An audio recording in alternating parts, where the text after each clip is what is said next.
Nah, ini ada Hmm. pertanyaan terkait bahasa nih ya.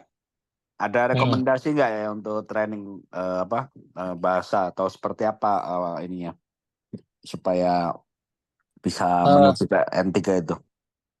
jadi kalau ngobrol sama teman-teman di sini itu yang direkomendasiin itu kalau lembaga nggak bisa, belum bisa nyebutin ya, karena belum pernah nyobain yang dari lembaga di Indonesia juga. Tapi kalau mau belajar itu rata-rata dari bukunya namanya Minani Hongo.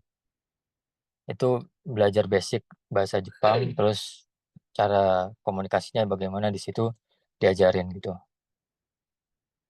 Kalau mau apa namanya, kalau mau dari lembaga mungkin bisa lihat di apa namanya di Instagram, mungkin udah mulai banyak kali ya yang bisa belajar bahasa Jepang itu sama sama apa namanya ya, yang apa Japanese speaker lah kayak gitu. Kan udah banyak juga sih dari Instagram gitu. Oke. Nah, kita balik lagi ke tadi ya, living cost. Ada pertanyaan nih. Oke. Kira-kira cost minimum nih apartemen sama daily ya, monthly itu sekitar berapa ya? Kan lu udah pernah ngalamin single ya, terus pernah juga Hmm. sekarang family. Nah, mungkin single berapa perkiraannya? Mungkin apartemen dulu lah ya. Apartemen tuh kalau single biasanya berapa, family berapa? Ya. Terus daily-nya juga berapa per. Jadi kalau ngomongin apartemen itu eh apa tuh range-nya lumayan lumayan lumayan panjang ya range-nya ya. Mungkin kalau misalnya single itu ada di sini namanya share house gitu. Share house itu semacam dormitory gitu, tapi dalam satu gedung tapi single room aja gitu. Nanti eh apa common dia punya common room, bisa ngobrol di common area gitu lah, kayak dapur. Dia mungkin ada fasilitas kayak mini bioskop gitu. Kita bisa pakai mini bioskop itu juga. Waktu itu sempat main juga ke teman-teman yang di share house. Ternyata fasilitasnya lumayan, dan itu kalau saya ngobrol itu biasanya range-nya itu antara 50 sampai 70 ribu yen per bulan. Itu ada yang udah termasuk listrik, ada yang belum termasuk listrik. 50 sampai 70 ribu itu 5 juta sampai 7 juta rupiah. Terus kalau buat yang family itu tergantung layoutnya apartemen. Layoutnya apartemen itu mulai dari eh satu deka, satu room, ada dinding, ada kitchennya. Atau dua deka, dua room, ada dinding, ada kitchennya. Itu beda-beda juga. Sama tergantung sama lokasinya di mana. Kalau misalnya di udah di luar apa area Tokyo dan udah agak ke pinggir, biasanya lebih murah gitu. Range-nya itu kalau misalnya masing-masing layout tuh range-nya juga juga lumayan agak panjang juga sih ininya range-nya. Ada yang dari 60 ribu sampai beyond lah kayak gitu.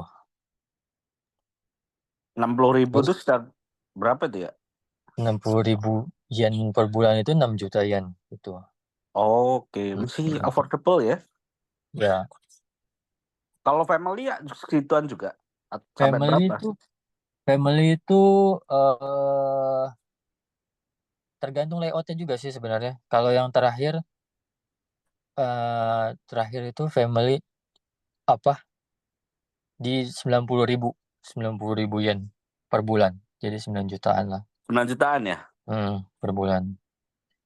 Tapi Oke. eh, info aja kalau misalnya apa rata-rata yang orang mau yang di sini yang punya plan panjang, mereka itu ngerubah status jadi permanent resident untuk dapat fasilitas loan dari eh, Jepang, Oke, eh, oke. buat beli rumah. Mereka rata-rata beli rumah gitu. PR tuh biasanya berapa lama ya buat dapetin itu? PR itu PR itu sekarang ada jalur jalur cepat juga buat dapetin Hmm. PR itu. Dulu Hmm. dulu itu sebelum 2000 berapa ya? 2018 kali ya. Itu apa 2017 gitu harus 10 tahun dulu di Jepang Oke. baru bisa ganti. Terus sejak pokoknya baru-baru inilah saya lupa tepatnya kapan. Jadi pakai sistem poin.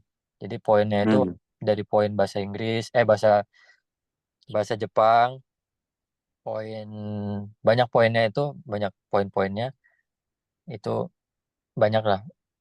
Kayak misalnya gaji juga, umur juga itu termasuk poinnya itu. Nah, itu harus ngumpulin poin 70 selama 3 tahun berturut-turut baru bisa pindah ke PR. Oke. Berarti Ada paling cepat 3 tahun itu ya. ya enggak ada juga yang lebih cepat lagi kalau misalnya datang ke Jepang status Hmm.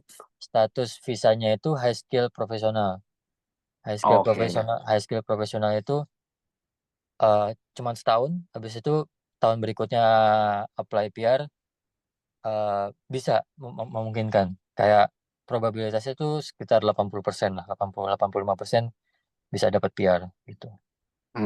Oke. Hmm. Oke. Ternyata nggak terlalu mahal juga ya apartemen. eh Mirip-mirip Ya, Jakarta. Jakarta tap- kota pusat. itu yang disebutin ini ya apa fasilitas dari pemerintah sih segitu. Oh, oke Ada oke juga oke. fasilitas kayak private gitu. Private mungkin bakalan lebih mahal 20-30%. Oke oke oke.